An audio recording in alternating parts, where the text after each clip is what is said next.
Okay, so hoping this will go as viral as Stanley Tucci's Negroni masterclass. For lesbians in particular, I want to show you how to mix the perfect Christmas Negroni. Now, I have my trusted assistant, the lovely Harriet, filming this. Ruby is behind me, so let's get started.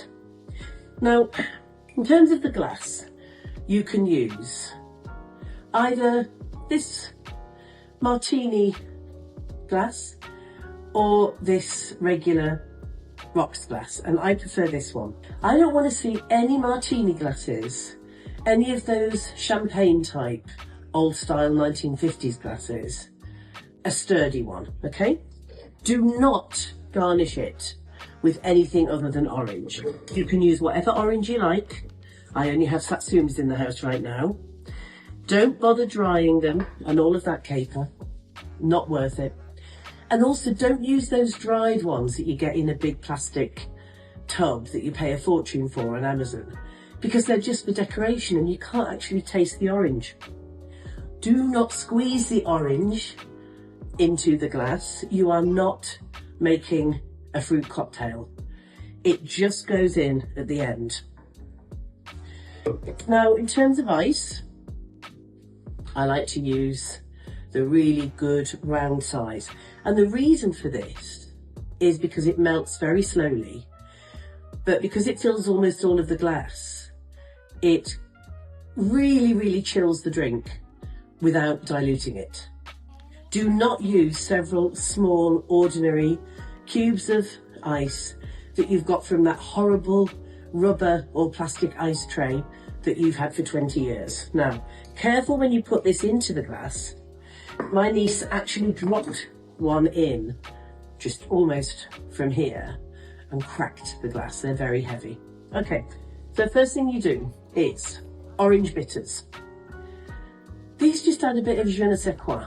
Not essential, but I would say very lovely. Just a few shakes.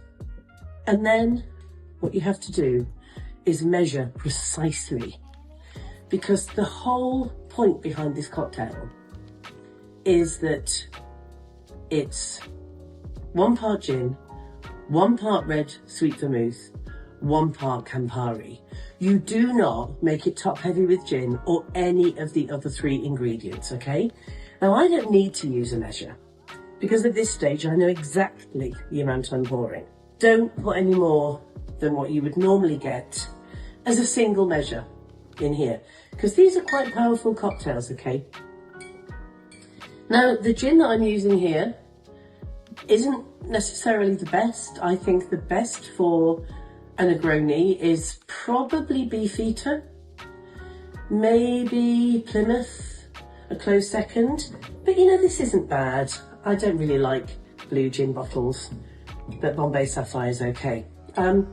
Vermouth, any proper red sweet vermouth. Make sure it's Italian. Vermouth, of course, is Italian, but sometimes you get some really cheap imitations that just don't cut the mustard. Okay, and I always put this in second. There you go, that's a perfect measure, just to match the gin. And then, of course, Campari. Do not let anybody tell you there is a substitution of any description for Campari. I know it's a brand name and it means bitters, but there is no alternative acceptable. Whatever you do, do not swap this for something like Aperol or, God forbid, limoncello, which I've heard is a quite common occurrence in the cocktail world at the moment. Okay, so Campari goes in last. What you do at this stage is you stir it. But what I've done is I've forgotten to put my stirrer on the table. So all I'm going to do is put this orange garnish, give it a little, just a little stir by jiggling it around.